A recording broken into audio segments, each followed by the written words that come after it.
Tere! Mina olen Terje Vaikmäe ja räägin sulle täna e-arvetest. Keda see siis puudutab? E-arved on sellised asjad, mida puudutab juba tänapäeval kõiki inimesi, sest kui klient küsib sinu käest e-arvet, siis e-arve sa talle peadki saatma. Ja mis asi on e-arve? E-arve ei ole PDF, ei ole ka PDF-i digiteerimine, vaid e-arve, millest mina täna räägin, on siis sinu müügiarve, mis kinnitamise hetkel jõuab XML-failina otse sinu kliendi raamatupidamisprogrammi. Ning ostuarve, mis siis jõuab sinu tarnija raamatupidamisprogrammist otse sinu standardboksi. See on see, mida ma siis täna sulle näitan. Näitan sulle sellised põhilised seadistused. Kuidas on siis mõistlik seadistused teha, nii et kõik jookseks täpselt nii, nagu sina soovid. Ja räägin võib-olla ka sellistest asjadest, mida sa võib-olla veel ei tea. Et võib-olla sa juba e-arveid kasutad, aga mõningaid asju sa veel ei tea. Ja sellised asjad, sellised mured, et näiteks mingi arve ei lähe välja või mingi ostuarve saab veateate, sellistest asjadest räägin ma järgmisel korral.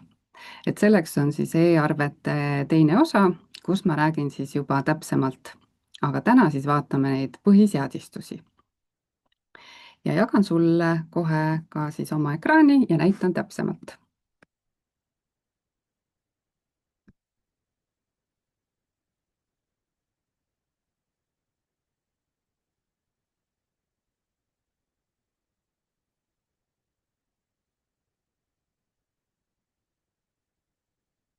Nii. Lähen kodulehele ja näitan sulle sellist head lehte meie kodulehel, kus räägib siis erinevatest operaatoritest. Kui sa veel ei kasuta e-arveid või oled kasutamas, aga sulle tundub, et mingisuguseid võimalusi on veel, mida sa tahaksid kasutada, siis soovitan vaadata meie kodulehel sellist artiklit, et milliseid teenuseid siis pakuvad erinevad e-arvete operaatorid. Ma ei räägi operaatori põhiselt täna. Ma räägin kõige tavalisemast võimalusest, kuidas e-arveid saata ja vastu võtta. Aga siin sa saad siis lugeda iga operaatori kohta, kellega meil on liidestus, et mida nad pakuvad, milliseid teenuseid nad pakuvad. Ja siin on iga operaatori juures ka juhend, mis siis kehtib nendele. Mõningate operaatoritega on rohkem teenuseid, on teine juhend, siis selle kohta lugeda täpsemalt.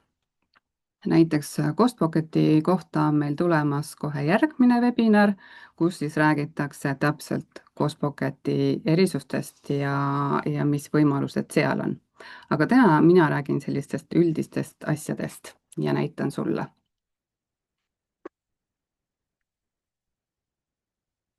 Nii.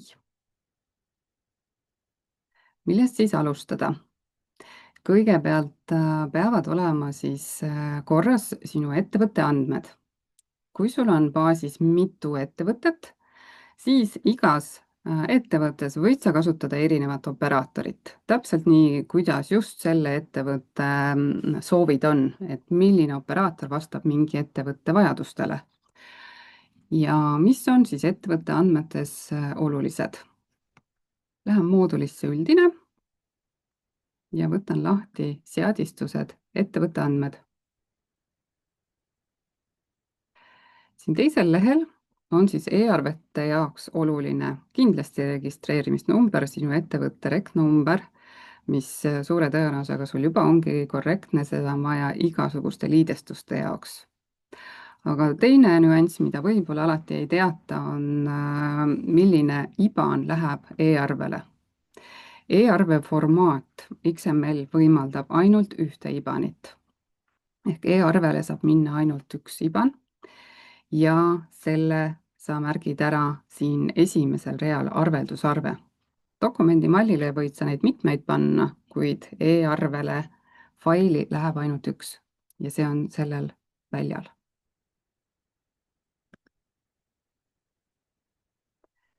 Järgmiseks võtan siis lahti e-teenuste seadistused. See on siis e-arvete puhul kõige olulisem seadistus. Ja hakkame seda siis täitma. Minul on siin testi e-teenuseid, sinul ei tohiks seda kunagi olla. Kuna mina siit ei saada päris e-arveid välja, siis minul on see testilinnuke peal, kuid sinul ei tohiks seda kunagi olla, sest see mõjub kogu andmebaasile. Ja see on võimalik ainult siis, kui see baas, kus sa töötad, on testandmebaas. Ehk sinul ei tohiks siin esimest olla, et see on selline ohumärk, kui siin on linnuke peal. Et võta siis ära.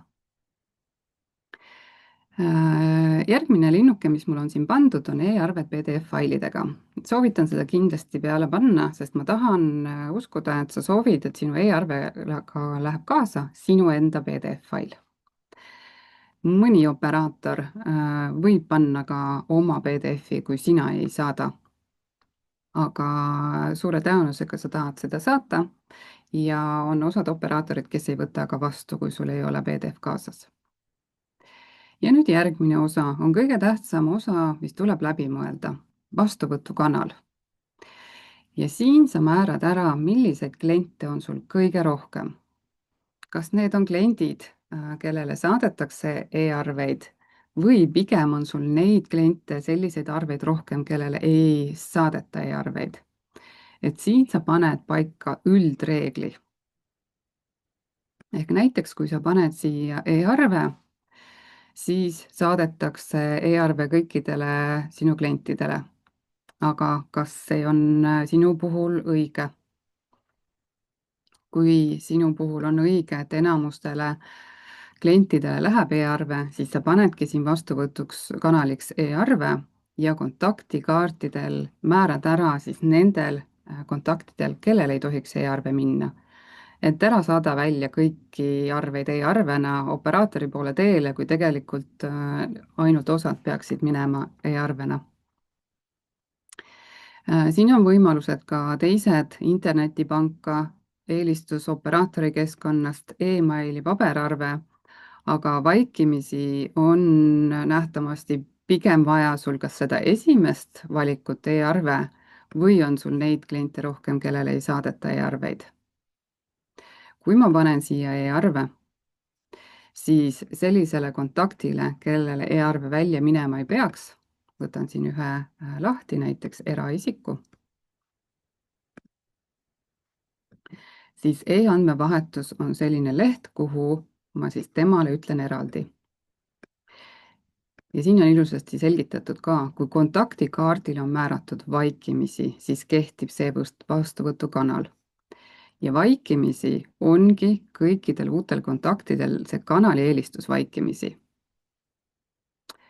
Ehk kõigile saadetakse e-arved, kellel sellise valiku juures, kellel sa ei ole kanali eelistust muutmast käinud. Ehk kui ma panen siia e-arve ja ma tahan, et sellele eraisikule Annikale ei läheks e-arvet, siis temale ma pean panema, ei saada e-arveid. Muidu läheks talle ka. Nii, aga mina panen nüüd teistpidi. Mina panen nii, et minul on enamus arveid selliseid, kellel ei saadeta e-arveid ja näitan läbi ka. Ja nüüd ma lähen kolmandale lehele. Kolmandal lehel tuleb panna e-arve konto. E-arve konto on siis igal operaatoril omamoodi, kuidas keegi selle on sõnastanud. Näiteks Finbyte'il on see autentimiskood. Kopeerid Finbyte'i keskkonnast autentimiskoodi ja paned selle siia. Ja vajutad üleval nuppu salvesta. Hästi-hästi oluline. Ei vajuta all aktiveeri muuda, vaid sa pead salvestama. Esiteks salvestame me ju selle valiku, mis me siin esimesel lehel tegime ja teiseks tahame salvestada siis seda e-arve kontot. Unified Posti Backupi puhul on näiteks kasutaja ja salasõna siin kooloniga eraldatud. Envoice'il on see API-võti ja Bilberil on siis kanali ID ja API-võti ka kooloniga eristatud.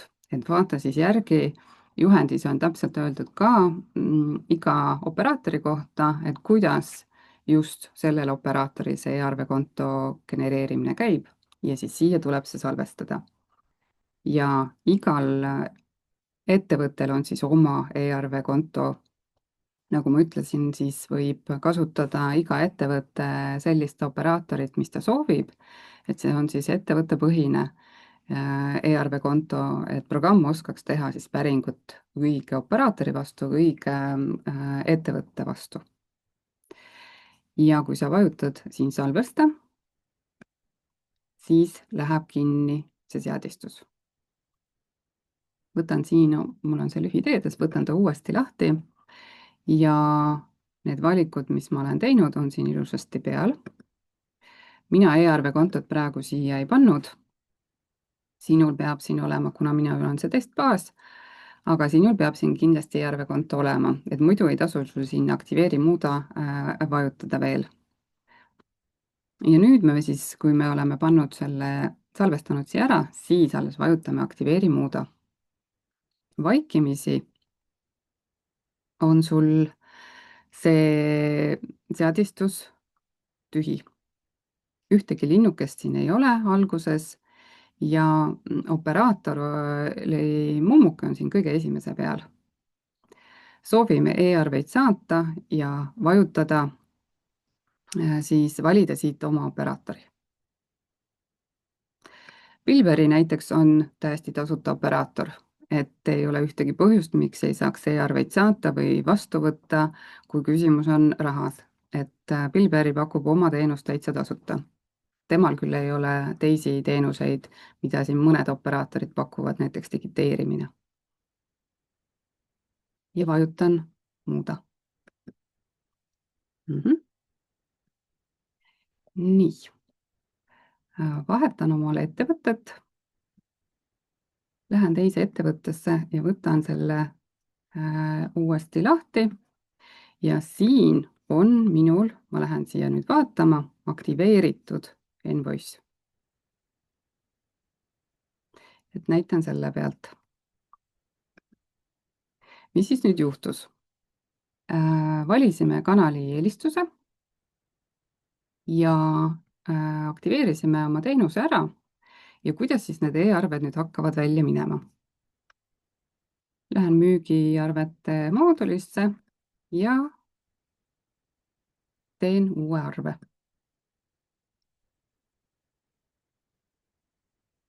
Ja teen sellisele kliendile,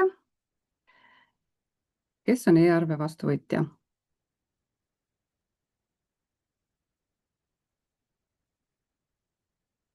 Nii, valin siit meie ettevõtte ja kohe tuli siia valik, et e-arve vastuvõtja. See iseenesest ei tee veel mitte midagi, see on informatiivne, et tema on e-arve vastuvõtja. Valin siia ühe artikli ja kinnitamise hetkel läheb temale e-arve välja.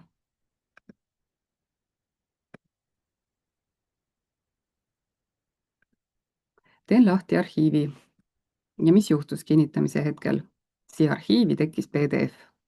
Tavaliselt ei teki arhiivi PDF-i, aga minul tekkis sellepärast, et ta läks e-arvena välja. Ja e-arvele läheb siis seesama manus, mis siia tekkis.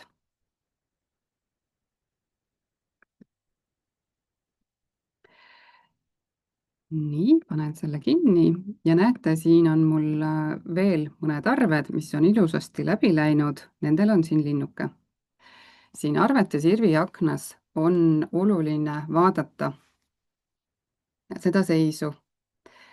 Linnuke on tekkinud, järelikult need on ilusasti läbi läinud, siin on kriipsuke, see on alles saatmisel. Ja kui ma siia allapoole vaatan, siis mõned on mul siin ka ebaõnnestunud ehk ristiga. Ja sellepärast ma ütlesingi, et hästi oluline on, et sa ei saadaks e-arveid välja nendele, kellele ei peagi minema ja tekib kõikidele siia ristid, vaid siis on sinu jaoks see informatiivne sirviaken, et sa tõesti näed siin õigeid asju, et kellele pidi e-arve minema, nendel on oluline jälgida, kas siia tuleb see linnuke või mitte. Näitan sulle nüüd ka ühte nippi, kuidas sa saaksid teha seadistused selliselt, et sa ei peaks neid kanalielistusi kunagi ise sättimas käima, et programm teeks seda sinu eest.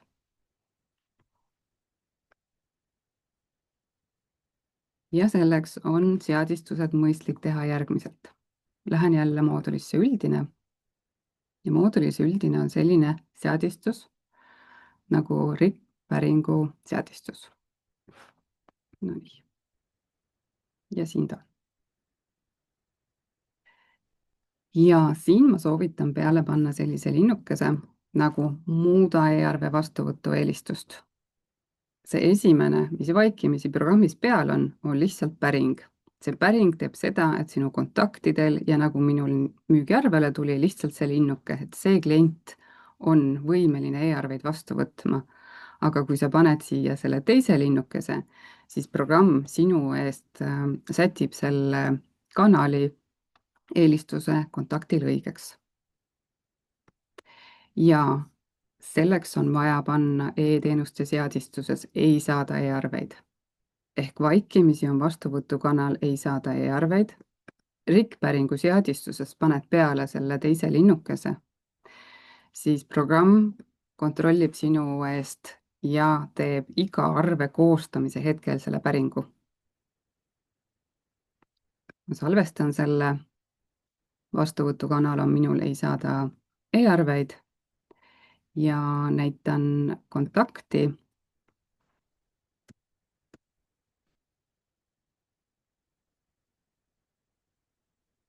Kellel on peal linnuke e-arve vastuvõtja.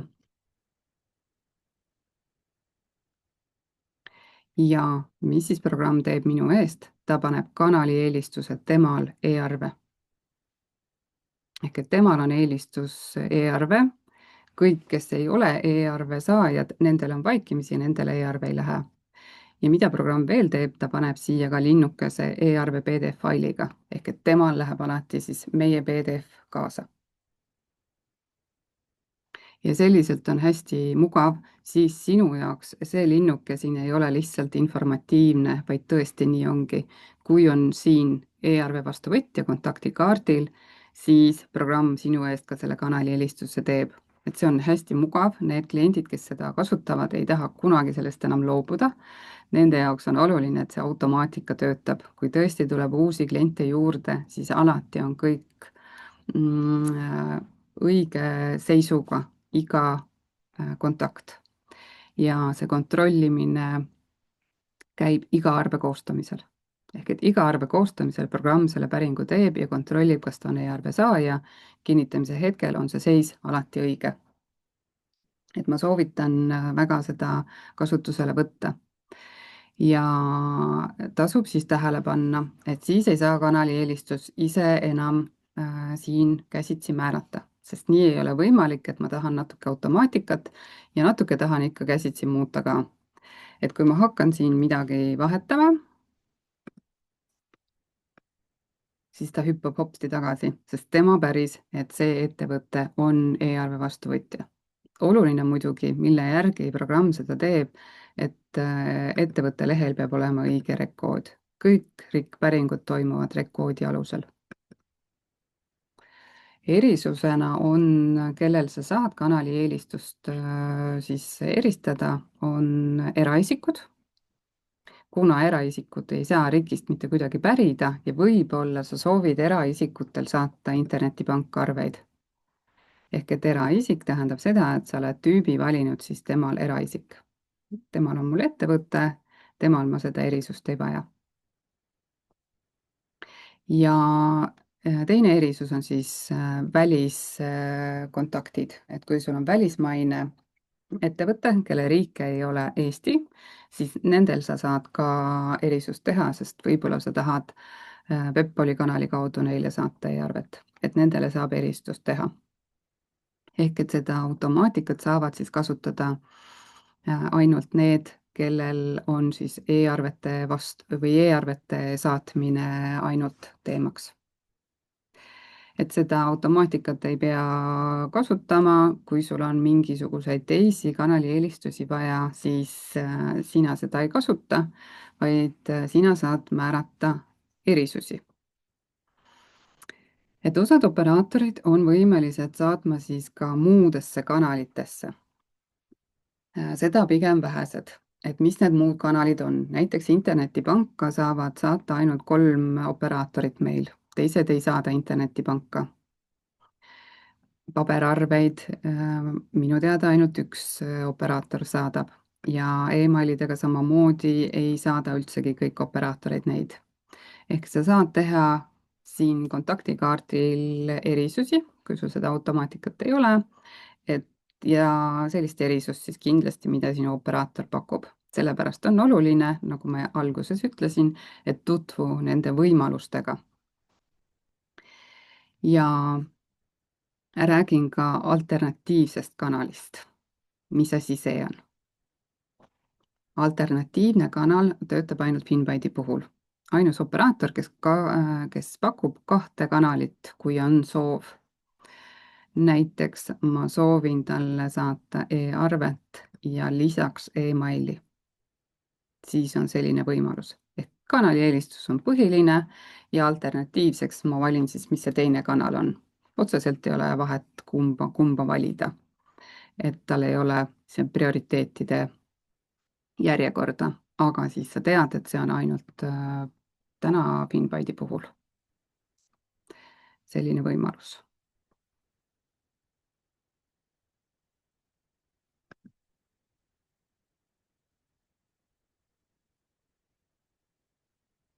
Nii. Ja nüüd räägin ostust. Müügiarvete saatmine on väga oluline, aga kindlasti võta kasutusele ka ostuarvete vastuvõtt. Nagu ma ütlesin, ühe operaatori puhul on see täiesti tasuta ja uuri oma operaatorid, kas on sul mõistlik ka see kasutusele võtta, kui sa veel ei kasuta seda. Ja näitan seadistused. E-teenuste seadistused, täpselt seesama seadistus siis ostuarvete puhul. Ostuarvete puhul on siis oluline e-arve vastuvõtmine, kas ainult kinnitatud või kinnitamata. See on see koht, mis sa siis pead läbi mõtlema ostuarvete puhul. Ja mida see tähendab? See tähendab kinnitusringi operaatori keskkonnas. Mitte kõik operaatorid seda ei paku. Ja isegi kui sinu operaator pakub, siis sa saad ise otsustada, kas sa soovid seda või mitte. Et väga soovitan, väga mugav ja palju kasutatud on operaatori keskkonnas kinnitusring, kes iganes ostuarve tellis, selle teenuse ostis või selle kauba, käib ise operaatori keskkonnas ja võib-olla märgib sinna kontod, võib-olla objektid ja kinnitab. Ja et sinul tulevad siis ainult kinnitatud ostuarved programmi. Nii ei saa, et osasid me kinnitame, osasid mitte. Et see tuleb siis läbi mõelda, et kumba süsteemi me kasutame. Ja kui sinu operaator kinnitusring üldsegi ei paku, siis kindlasti seda ei tohiks olla.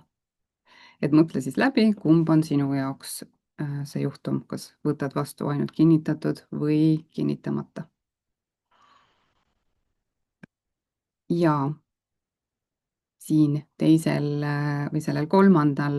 vahelehel siis e-arve teenused, aktiveeri muuda all, siis valik tarniarvete vastuvõtmine, see teine linnuke.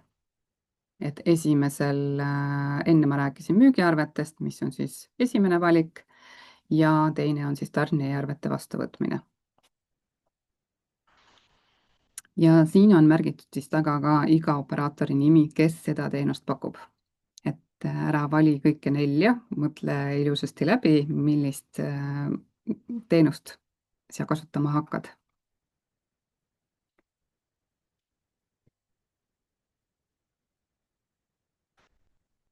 Ja mis nüüd juhtub, kui hakkavad tarnijärved sisse tulema? Nad ei jõua kohe ostuarvetesse. Esimene koht, kuhu nad jõuavad, minul on siin lühiteedesse pandud juba tarnijärved. Hoian neil silma peal ja kindlasti soovitan vaatamata sellele, kas sa oled valinud automaatika või mitte, sellel registril silma peal hoida, et räägin täpsemalt. ostuarvete moodul ja register, tarnija e-arved. siia nad tekivad igal juhul, kui nad ilusasti sul sisse tulevad. ja võtan ühe tarnija e-arve lahti ja siin sa ilusasti näed ka, millisest operaatori keskkonnast tulnud on. Näiteks kui sa kasutad Costpocketit ainult digiteerimiseks, siis sa võib-olla kasutad e-arvete operaatorit ühte, lisaks ka Costpocketit, siis sa näed siin, et kumma käest see on tulnud. Et muidu e-arve operaator on korraga üks, aga Costpocketit saab lisaks võtta, kui tahad näiteks lihtsalt digiteerida tšekke. Costpocket on ka muidu operaator, et ta võib olla sul ka operaatorina. ja tarnija e-arvest saame siis koostada ostuarve või kui sa soovid kulutuste moodulisse sellest teha. või laosissetulekut. ja minul on siin juba nad ostuarved siin tekkinud. Otseteede keskusest saad sa selle ostuarvega ilusasti lahti teha. ostuarve tuleb kinnitamata kujul.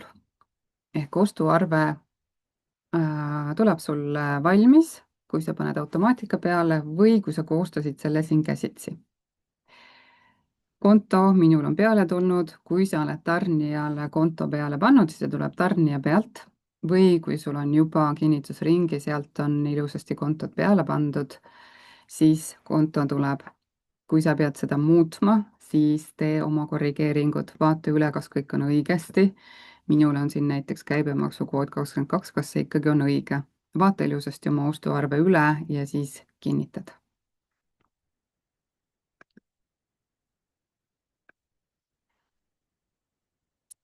aga see automaatika, millest ma siis rääkisin, mis see on, kuidas on võimalik, et sa ei peaks tarnija e-arvetest tegema käsitsi ostuarveid, igaühte lahti võtma, koosta ostuarve, et soovid, et programm sinu eest teeks nad valmis.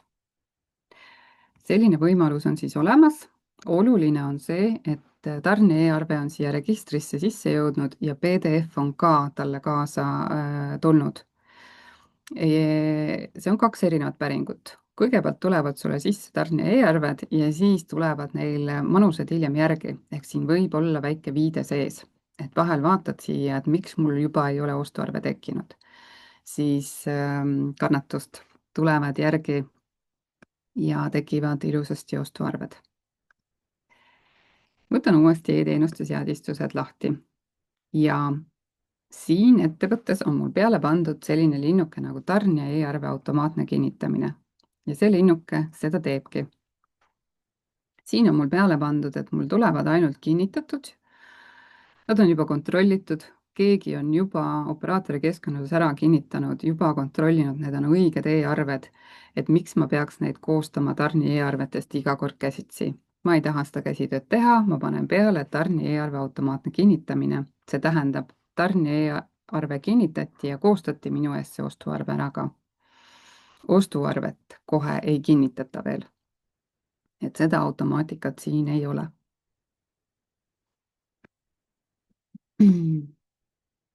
nii et kui ma võtan siin ostuarved, siis siia nad on mul tulnud. Posu ostuarveid sisse, aga nad on kinnitamata kujul. Ma pean nad ikkagi lahti tegema, vaatama, kontrollima ja kinnitama. Kui sinul on kõik õigesti, siis sa võid need teha aktiivseks. Sa juba tead, et nendega on korras. Sa ei taha neid ühekaupa klikkida, siis sa saad siit ka korraga kinnitada.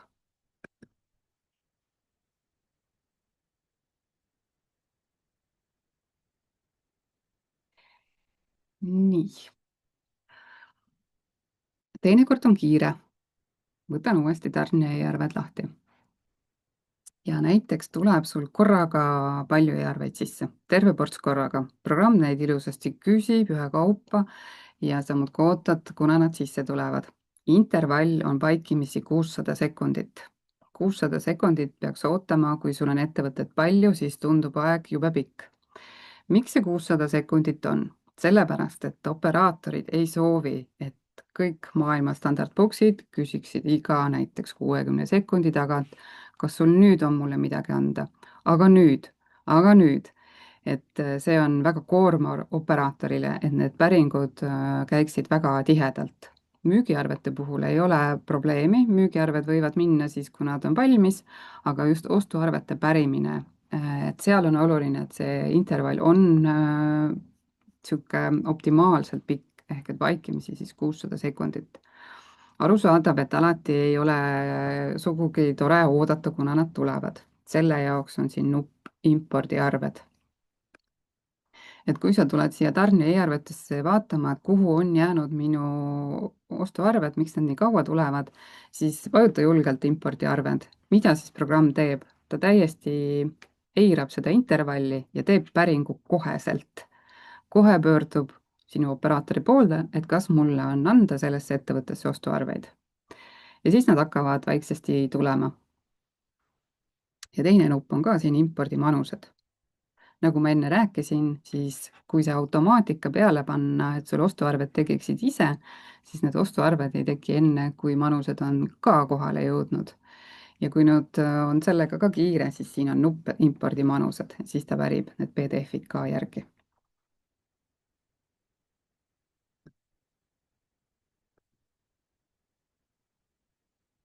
mis veel? Kui nüüd kinnitusringist rääkida, siis kellel on kinnitusring, siis siin on näiteks selline valik nagu kinnitusringi info arve manusesse. Ehk ostuarve manusesse arhiivi tuleb siis kinnitusringi info.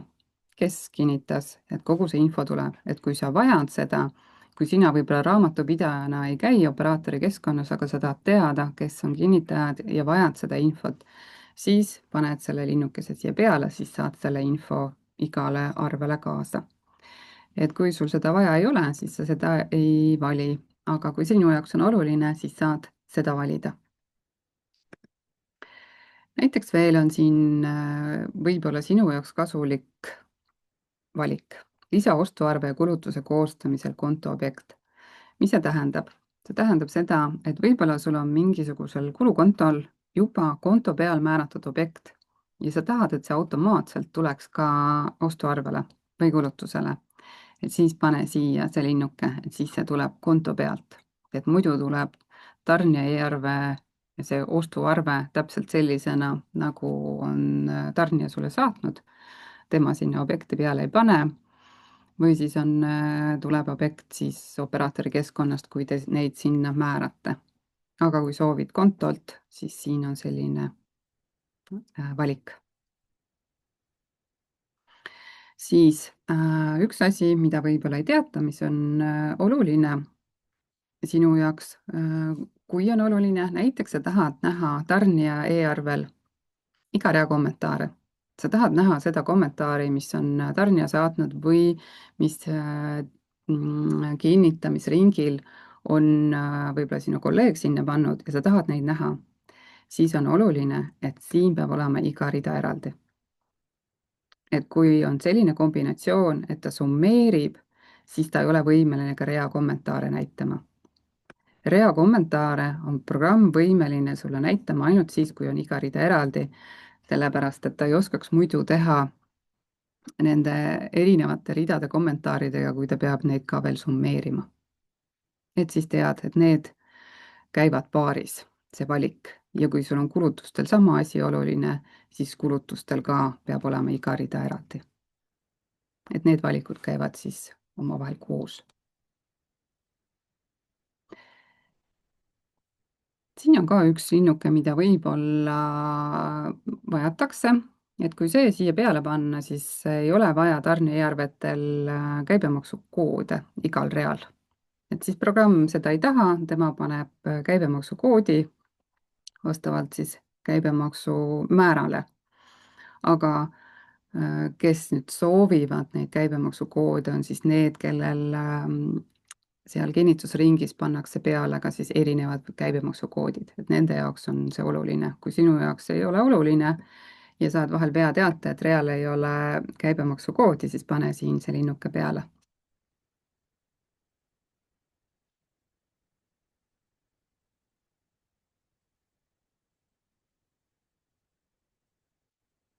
nii, ja siin on ka üks valik, mida võib-olla sul on vaja, on tarni e-arve vastuvõtmine kõikide manustega. mis see siis teeb? See võtab kaasa kõik manused, muidu on e-arvel ainult üks PDF. aga kui näiteks oled midagi ise lisanud kinnitusringil ja tahad saada kõiki manuseid, siis valid selle linnukese. selleks, et PDF-i saada, ei ole seda linnukest vaja. PDF tuleb niikuinii, see on e-arve kohustuslik osa. aga sellega tuleb siis rohkem infot, näiteks see XML või selle emaili info, kui oli saabunud see arve võib-olla emaili teel ja digiteerituna. et siis on see valik. et mõtle, vaata, kas sul seda on vaja, et teinekord võetakse seda, siis hiljem avastatakse, et tegelikult kõike seda infot sinna lisaks PDF-ile tegelikult ei ole vaja. et muidu ta tuleb ostuarvele arhiivi, sinna kirjaklambri alla.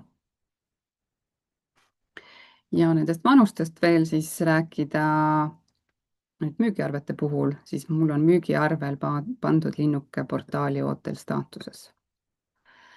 see on tehtud selle jaoks, kes siis soovivad manuseid saata kliendile mitu tükki. kuna e-arve formaat lubab ühte PDF-i, siis see PDF tekkis arve kinnitamise hetkel, nagu ma näitasin, sinna ilusasti arhiivi.